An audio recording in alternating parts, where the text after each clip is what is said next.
Welcome to News You Can Use, presented by Supreme Lending. News You Can Use offers timely information related to the housing and housing finance industry that we believe will benefit you and your customers. This is News You Can Use.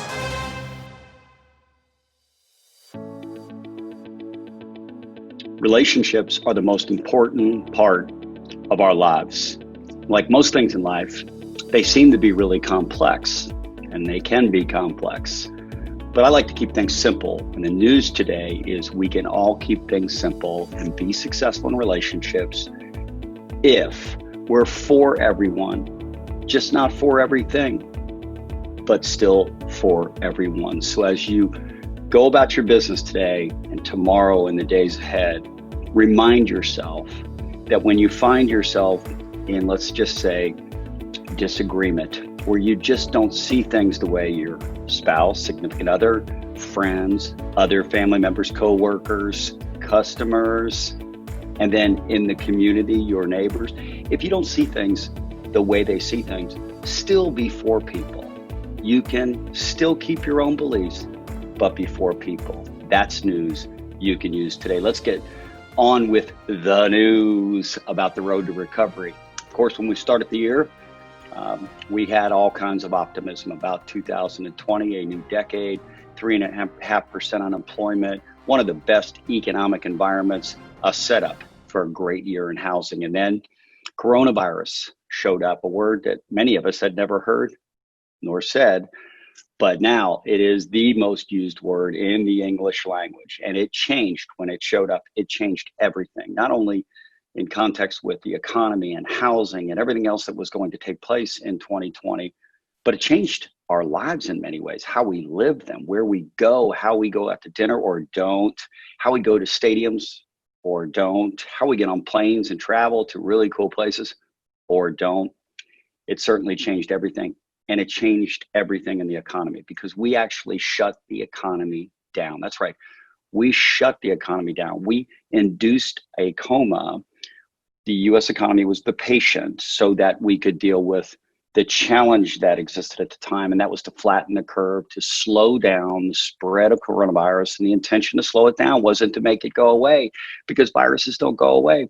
You simply build vaccines to keep yourself from getting the virus. And then you build therapies and treatments so that if you do get it, you can treat it well. Well, we had to shut things down so we didn't run past our hospitalization capability. And we needed to give our medical field a bit of time so that even at warp speed, we could give them time to get to a vaccine and treatments. Well, let's talk about once we got the economy opened again in early May, let's talk about the idea of recovery. Can we?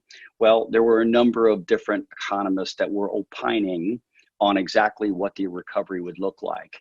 There was an idea of a V, victory, go right down, the patients in a coma, and then right back up, right where we were. That's the most optimistic view. And at this point, it does not appear that is going to be the outcome. The U, not bad, would have been to go down and stay down for a while and then come back and get back to a full recovery. That would be okay, by the way. V, yes. U, okay, we take the U too. The W, which has been cast now in the last month or so into the theater of possibilities, is that we go down, we come back up, but then because of Corona, we have to shut back down again, only then to finally come back up. Not really what we want, W. And then, of course, the brilliance of Nike, how they got involved in this conversation, I don't know, but that's what great marketing organizations do. They push themselves into the conversation. That would be go down and then a slower recovery, not just like the V, but still a good idea. Last thing we want, last thing we want was an L. Go straight down and just stay down. That looks like a patient who never really recovers. Last week, we shared with you for the first time that there's this new idea. I can't even possibly explain it to you. But let's just say that that's how complex this problem of shutting an economy down with coronavirus, and we don't have a vaccine yet. We don't have where we want to be with the medical field yet. against the economy. And that's going to be kind of the context today, because most are either for shutting the economy down so we take care of the health of people, or therefore keeping the economy going as if we don't care about the health of people. The best. You know what the best do? The best never negotiate an either or. They always figure out that if both things are important, that we do both. We'll get back to that in just a second. We told you last week that last week was going to be one of the newsiest and most crucial weeks, critical weeks of the summer in terms of markets. Well, it was newsy, and it was exactly what we expected. It was a critical week. First things first, GDP. That is the total of everything that we sell in America. Imagine America's economy as one big cash register, right? It's all of the goods and services that are sold, gross domestic product, all of the revenue that goes into the cash register. Well, we typically, in fact, we went into the year expecting about a 3% growth this year. We didn't get a 3% growth because we shut the economy down in the second quarter. We got a minus 32.9. To put that in context, we had never, I'm talking about in the last 7 years, we had never gotten close to more than 3% as a decline in a quarter. So to get a 32.9% decline, here's the good news.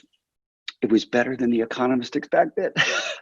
We had never closed the economy, and it's not funny, but we had never closed the economy down. So economists were expecting more like 34% negative.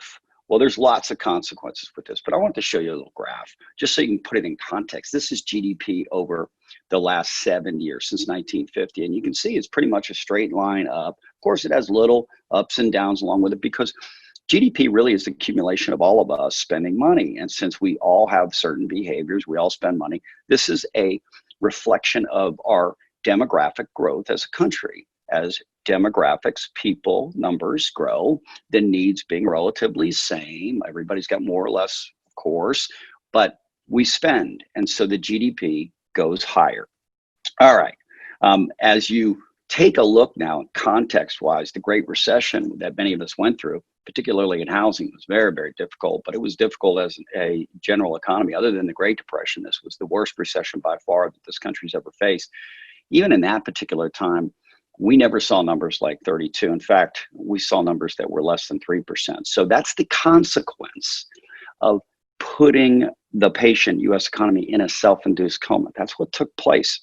And so the debate, the not open, close, the let's do both, the debate of exactly how to best open during the middle of a pandemic, well, let's just say it was never going to be easy. Remind yourself that you're for everybody. You may not be for everything, but be for everyone. Please, we all need to do that if we're going to keep our country united. And we need to, because a nation divided against itself cannot stand. Neither can a family, neither can a business. So we got to be for each other. All right. So this is what we're watching. The Fed, who we said from the beginning has been kind of a hero in this whole process. Why? Because they run monetary policy in our country, which is very important. They dropped interest rates to zero.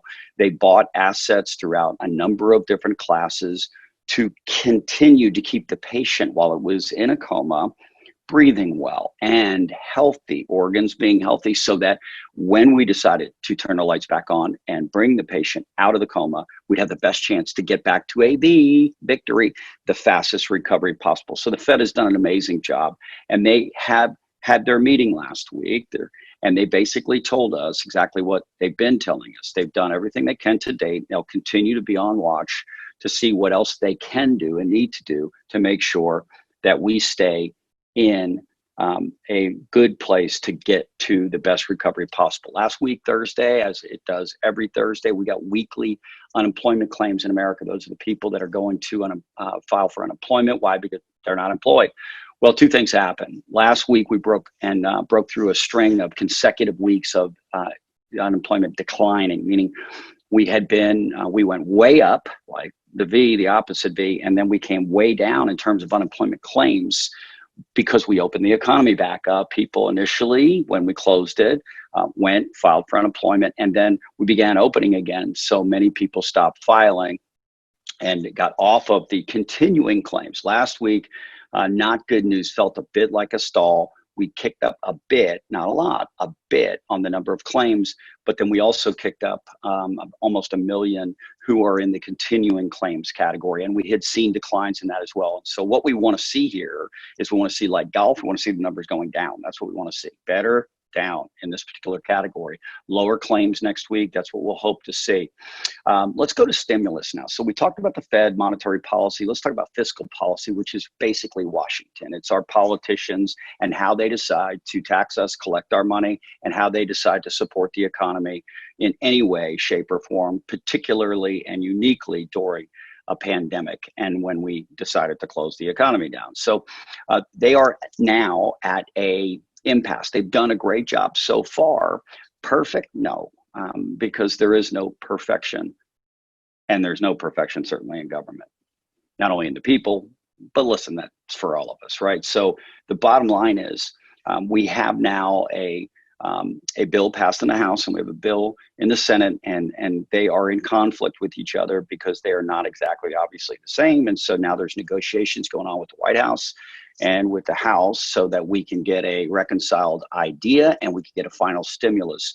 The $600, you've been hearing all about it, weekly addition to unemployment claims and benefits is now expired as of last week. So the clock is on because their money has been filled in the economy. We filled the voids of employment. We filled the pockets of people in America. Technically, there's more money in the economy right now than there was before Corona started, even though we have a 32% decline. See, we didn't get all the money in the cash register, but we took money out of our savings account, which we really don't have, and we gave it to unemployment, and we gave it to PPP, the payroll protection plan, and we gave it to stimulus. So we borrowed from the future, and we'll go through that in a second, to fill the void, if you will. So kept the patient kind of in a position where when we reopen, they'd have money to go spend.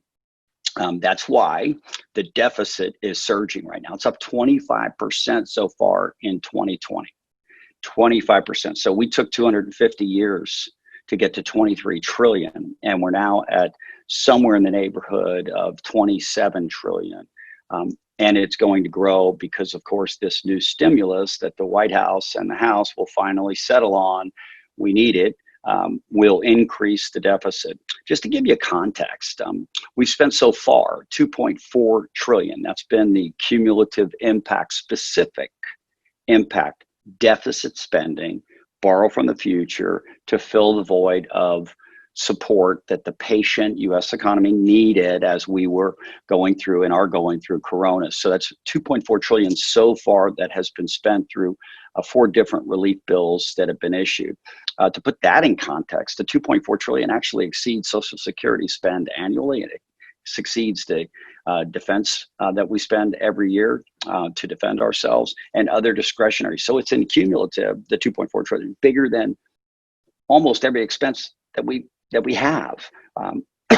It is amazing to put it all in context. It is, but it's also, of course, in keeping with everything that's happened this year as a result of Corona, all of the different impacts, and we all have experienced them every single day. So let's move on what we're watching next. Anyway, just a final look at the deficit concept. This is an idea since World War II, kind of where we have seen our spending, deficit spending compared to the GDP, and we're now at a high point. So this is, again, the debate by many economists about opening again the economy is that you cannot just spend money forever. If we stay closed, we would have had to spend more than what we will spend, which would be about $5 trillion, which is 25% more than we had in terms of accumulated deficit for the entire history of our nation.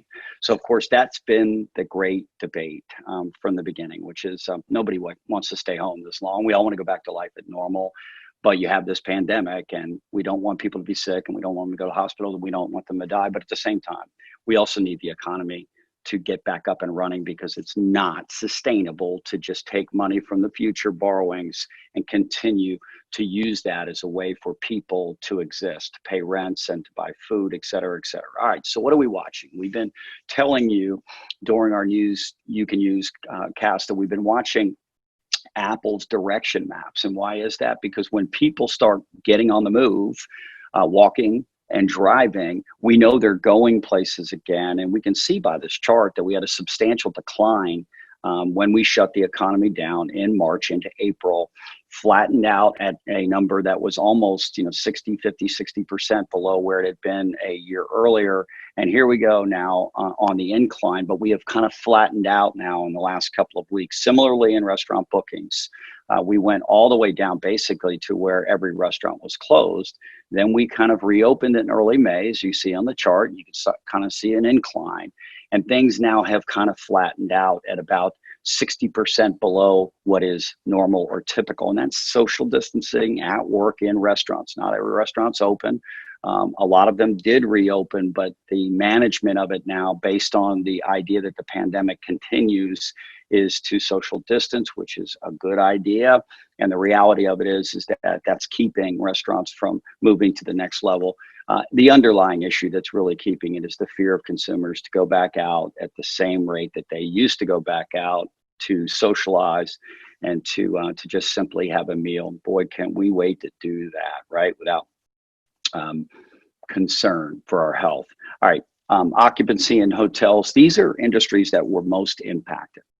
Reality is that the restaurant industry, certainly the hotel industry, the airline industry, anything entertainment wise, concerts, sports events, all of those things where there'd be a large social gathering has really all but changed. And so here's what's happening in the hotel business. We're down now about 50% from where we were. So we incline and now we flatten, and we would have liked to have seen this number even higher because it is summer when people travel most. But be it as it may, we are stuck in kind of that mid place. And of course, the last point of what we're watching is travel. And you can see the numbers there where we just really, people are hesitant to get on a plane, sit right next to someone else and have all the air circulating, and mask or no mask. The reality is most are at the mask rate now, which we'll get back to that. Wear your mask, okay, please. All right. As we have told you, what a blessing it has been for all of us that are in the housing industry, because we did just exactly what everyone else did. We went straight down where we were off about 35% from the year before, and then we climbed right out of it in a month period of time. So during the month of April, we hit the low. And then by the time we finished kind of May, a 60-day period of time, we were back and we were up against last year. So by the end of this year, according to the chief economist with Fannie Mae, Doug Duncan, who was on our show last week, we should be, by the end of the year, making up the ground that we lost during those two critical months. It's hard to make up all that ground. But right now, the pace of housing is outstanding. So we've been blessed. Again, I'll remind all of you to take especially good care of your neighbors, because you all have been, like I have been, like we have been here at Supreme, we've been blessed. So pending home surge or home sales have surged in the last couple of months, which is really a good news story. It also tells us that people are, because they're staying home more, right? They're focusing more on what that might look like in the future, because we don't know what the workplace might look like in the future. But certainly at this point, it is most people's opinions that more and more people, more and more companies will be virtual in terms of their operation, as opposed to necessarily back in that beautiful facility that we all love to gather in at Supreme. Anyway, cutting through the noise, the bottom line is this, is that the economy wants to get started again, but it's dragging around this pandemic. And this is the tension. This is the tension. Open, don't open. We need to open to get the economy going, but there's the pandemic. And so, of course, the race is on for us to really kind of solve, if you will, with vaccine, with treatments. And then in the meantime, doing everything we possibly can to ensure that we keep the spread down. So wear your mask. Okay, let's get on. Let's take a look at new tests. New tests kind of flattened out, as have new cases in the last week or so. So we kind of peaked in the mid 60,000 number, and now we're actually declining a bit, which is kind of a good news story. I think people are getting the news, and the news is that we need to be particularly careful, because we saw cases go high so fast because people just, we opened the economy and people just, a lot of people went back to business as usual. I'm for all those people. I'm not for necessarily all the things they were doing, but I'm for those people. All right, there's a lot less energy expended, negative energy, when you can just be for them. And even though you're not for all the stuff, but you can be for them. All right, hospitalizations, we saw an incline. Good news. We're starting to see the tide turn on, not only flatten the curve, but we're starting to see that hospitalizations are coming down a bit. Let's go to deaths. They always lag, right? So there's cases confirmed, and there's very sick people getting hospitalized. And then, of course, unfortunately, there's some deaths as a result of the hospitalizations and those that, for whatever number of reasons, just don't win the battle with COVID. We have seen deaths go up. Our average weekly has been was down as low as 500. At its peak, it was about 2,000 a day in America at its peak. Then it went down to about 500 when we were in total shutdown mode. Okay, when we opened back up again, after about a month, we saw cases increase, and then we saw hospitalizations increase. Fortunately, both cases are flattening out and coming down. Hospitalizations are coming down. But the final is the lag, and that is the deaths. And unfortunately, last week we're at about 1,100, which is a peak number that we've had now for the last 6 or 8 weeks. We'll hope, and we do expect that number will flatten and look exactly like the cases and hospitalizations. So everybody keep doing their thing, man. Wash your hands, wear your mask, social distance, please, so that we can get the vaccine and treatment, and then we can see the economy not have minus 32 GDP. How about that? Amen. Good.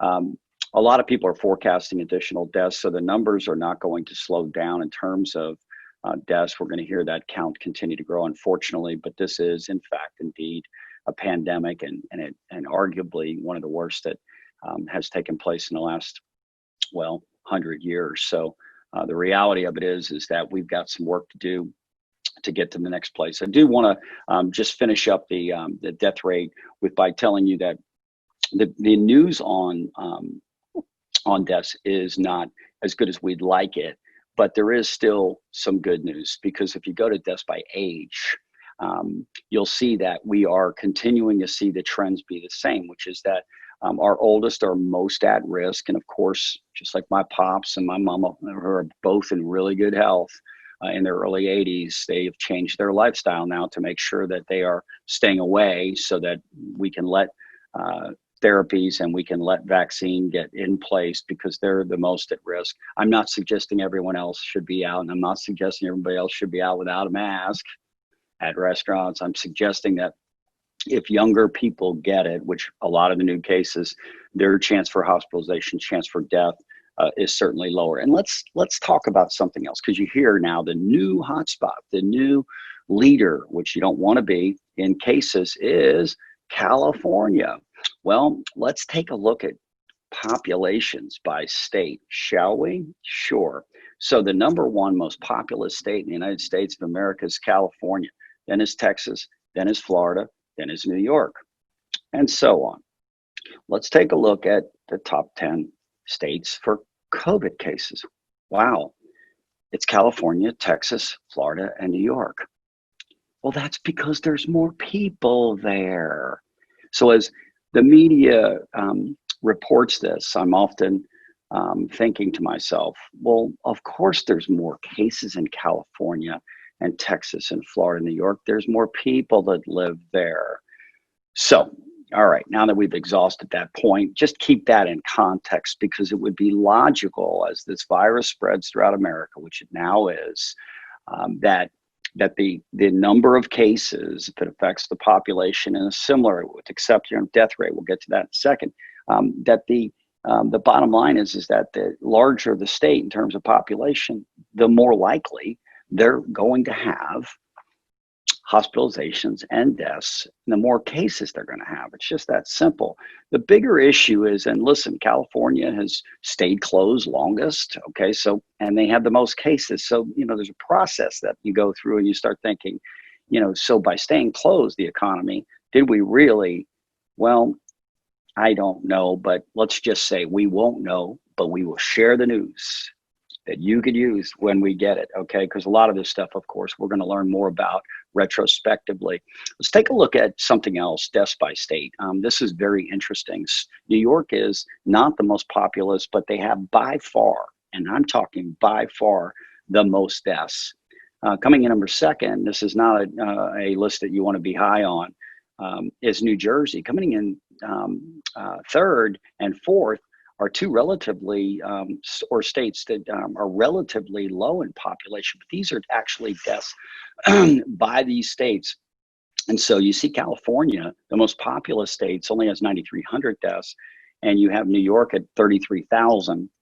Of Florida, very high in population, but only 7,000 deaths versus New York. And really, this depicts what is true.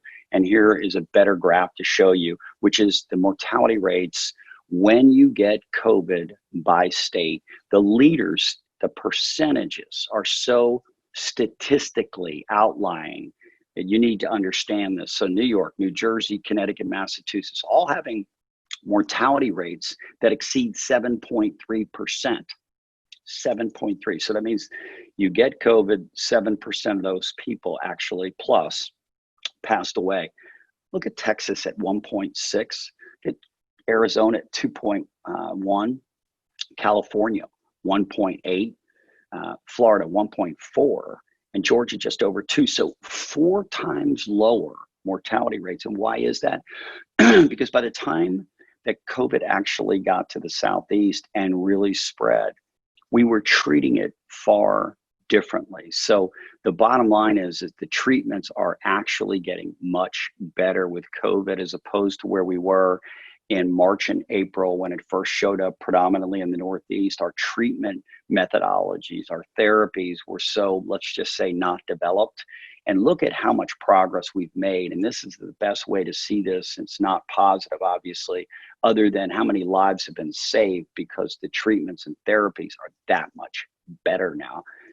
Great job by our medical community because, you know, we oftentimes are complaining about everybody, but there's a lot of people out there, obviously, that are serving all of us, particularly in the medical field where they're exposing themselves to threat.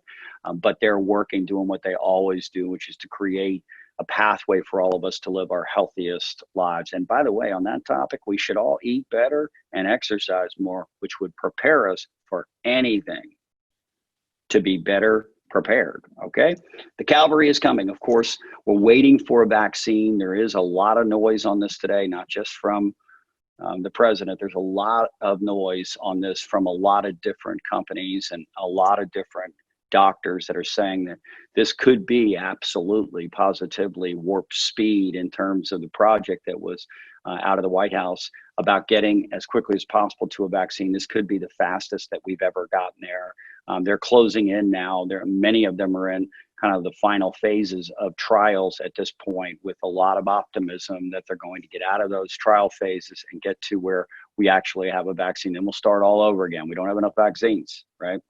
Which the test obviously were the issues to start with, and then we'll move into the next chapter of this story, the new normal. And listen, just I beg you, all of you, okay, wash your hands as often as possible, and then keep your distance from others as often as possible. And finally, wear the mask. Why? Let's say you don't agree that you don't want to wear a mask. Love your neighbor. Your neighbor might be afraid. And when they see you without a mask, it increases their fear. And some of them actually get angry about it. But forget the anger. Just wear it because you love somebody else. And if they're afraid, I don't want them to be afraid. I'll do anything I can to support my neighbor within reason, of course. All right. And I'll finish with this concept, both about open, not open, about all of these things that we've been talking about, which is Jim Collins, one of the greatest writers in our generation in business. He talked about the very best companies and what do. He said that they reject, the builders of greatness reject the tyranny of the or, which is open or closed the economy. He said they embrace the genius of the and, which is you can both open the economy and be safe. But you have to wash your hands, you have to keep distance, and you have to wear a mask. All right, let's move on to shifting to our specific business. What's up right now? Well, we talked to you last week about LLPAs. I thought it was worthwhile to share it again, which is the loan level price adjustments that are inherent in the industry, not with Supreme, in all of our industry. And that is that customers' particular profiles and the transaction profile, kind of house they buy, the customer profile, their credit score, the customer profile, how much money they put down. Those types of things, they wind up shaping our pricing. So you hear in the news that there is the lowest rates in history. The good news is they are the lowest that they've ever been in history, but not everyone gets to actually transact at the lowest rate in history. And why is that? Because the profile creates LLPAs, which drives up the cost of money to a consumer. So let's get a very specific example of this, shall we? Meet the Smiths. They buy a $300,000 loan. They put down 25%, a nice down payment. Look at how they smile as a family. Isn't that sweet? They're a nice family. Property type, single family. Credit score 780. The interest rate, then they do break the 3 barrier. They get into the 2s. Excellent. Their payment is $947. How about that? It's one of the reasons housing is doing really well. $947 principal and interest on a $300,000 home. Yes, it's a 25% down payment. Let's meet the Jones. They're going to be neighbors to the Smiths. They don't look as happy, do they? Let's see why, maybe. $300,000 purchase, but they only put 5% down. Nothing wrong with that, by the way. We want everybody that can be a homeowner to be a homeowner. We're for them, right? But their credit score was 660, so not 780. So they only, they got LLPAs, loan level price adjusters, to drive their cost up because of the lower down payment than the Smiths, and because their credit score was lower. Look at the impact. They don't break the 3 barrier to get to 2.99 like their neighbors, the Smiths. They don't even get into the 3s. They wind up paying 4 1/8 because of the impact of credit score and the minimal down payment being used. And their payment is $1,381. $1,381. We're talking $400 more than their neighbors. Now imagine if they go to a barbecue together.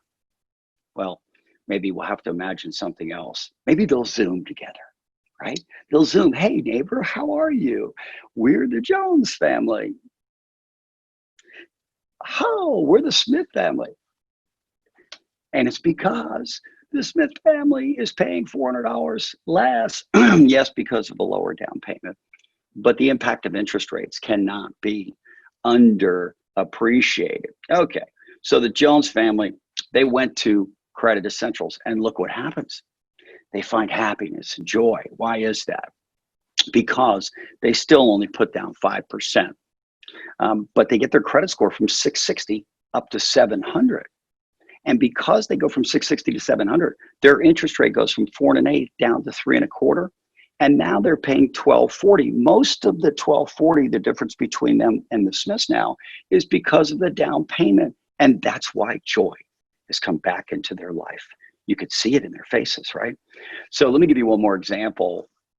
And that is that we're now doing a $300,000 purchase on an FHA loan, max financing that's available. It's a great program, FHA. Do a 3.5% down payment. Beautiful. You have one customer with a 620 credit score, next door neighbors, 640. The customer with the 620 pays 4.5% or $1,400, just under $1,500 a month, principal and interest. Customer next door with 20 points higher on their FICO score pays substantially less, $150 less. Wouldn't you want your customer to be, well, the Smiths and not the Jones? Or wouldn't you want them to be the Jones and the happy version of the Jones? And wouldn't you want your customer here to be the one with the 640 credit score? Of course you would. Guess what you can do? You can start with Supreme. You can refer them to a Supreme loan officer. We can put them in Credit Essentials, which is Wednesday evening at 6 o'clock and Saturdays at 10. It's a 30-minute program. And in 30 minutes, Lisa Myers, the credit whisperer, will open up the black box, what's inside that really world of credit that no one seems to understand. And she can unwind it for you, undress it for all of us so that we all understand and appreciate it. And then we can take action while we're out looking for a house to actually improve our credit score and look at what's happening with the customers that are going in. First of all, your customers, 461 of them so far in only 2.5 months. 2.5 months, we've had 461 not only go to Credit Essentials, but then ask Lisa specifically afterwards for a roadmap for their credit, not learn about credit. We do that at Wednesday and Saturday's meetings, but then we allow Lisa to work individually with your customers so that while they're out shopping for a home, we're able to deliver on average a 50 point, 54 point improvement to their credit score. I already showed you the amount of money a customer, $150 on an FHA loan with 20 points improvement, but a 54 point improvement, that number would have been $250 a month. This is what starting with Supreme and giving your customer access to credit essentials can do. In the end, when your customer closes, they'll not only like you, they will love you, be raving fans, because you will have really served them. That's what delivering the industry's best experience is all about. So again, I'm going to remind you, start with Supreme. Just start with Supreme. Particularly today, while all the lenders in America are doing refinances, like 65% of all the loans are refinances, we're almost 80% purchases. Supreme is why? Because you're our partner, you're our focus. We stay expertly focused on your business and the needs of your customers, the Smiths and the Jones, keeping them both happy. That's what we want to do so that we can collectively, you and our organization, deliver the industry's best customer experience. Ask about Supreme Speed. It's a service that we provide, and we are open for business right now going into August. Very few lenders can take a contract written this week or next week and still close it in the month of August. We can, because we've built our platform to go very fast. Why? Because when it's necessary to put in a contract with the hotly competitive inventory marketplace that exists today, that you can give your customer that advantage of going very fast. And maybe that's exactly what the seller is looking for. So that allows you to, in fact, get rescued. Whoa, I moved on to rescued. Let's move on to rescue. If you have a transaction and it's someplace else, it didn't start with Supreme, and the patient is sick, the transaction, then call your LO, loan officer. We've got Supreme Rescue Service. We have the best surgeons in America, mortgage surgeons who will evaluate the context of the transaction and will find hopefully a pathway to save the patient, the transaction. You then will get into the car and go really fast. Well, you actually won't. The customer will, and you might get in with them as well. But in either event, we'll all show up where you want to show up at a closing, and that closing will be on time so that you get paid on time. How's that sound? Can I get an amen? Just one. Amen. All right. Customer satisfaction. I share this. We work diligently every single day with what's on the wall at our facility in mind. How do we deliver the industry's best customer experience so that we can ultimately build raving fans for ourselves, but for you, our treasured partners as well. And we're doing that in almost 99% of our customer experiences. That number, almost 99%, is really, really high. Why? Because there's a few percent of the people that are just unhappy no matter what you do. They're unhappy in this world. Close on time, fund on time, so we can get you paid on time. 99.5% of the time, Supreme Lending closes on time, funds on time, less than an hour. Everybody's got their money and leaving, and you get paid on time 99.5% of the time. And Supreme Speed Service, we can actually go and get a transaction done in 8 days. And we are open for business right now to do that with one of your customers if the need exists. Just tell your customer to do exactly what we tell them, because we need all the documents, all that kind of good stuff, so we can get there quickly. We can do it. They just got to be willing to get in the car, put their seatbelt on, and behave. Okay, and if they'll do that, we'll take them for a ride. We'll get there really quickly. Finally, I want to close with you today on a great event we got coming up on August 6th at 3 p.m. I had a blast spending time with a legend, Herschel Walker, one of the all-time best. He played at the University of Georgia. He was a Heisman Trophy winner. He was voted in the last 50 years the best college football player in the last 50 years. Then he went and he ran through the NFL, ran over them, ran around them, ran by them mostly. Then he became a U.S. Olympian, became an MMA fighter. And today he's still running one of the top minority businesses in America. He's an amazing human being, just a great spirit, humble, and he's got a great story to tell about his own personal adversity, which we all face, and about conquering it so that we can ultimately become our best. And it'll be news you can use, even though it's under our inspirational category, personal and professional best. We hope you'll join us because it's exciting to spend time with people that have become their best, to find out that, of course, they're talented, but we all have some talents. It's just their mindset and the way they go about things that leads them to that place. And again, we started today with reminding you that relationships are the most important thing in life, and that the complexity of relationships makes it challenging.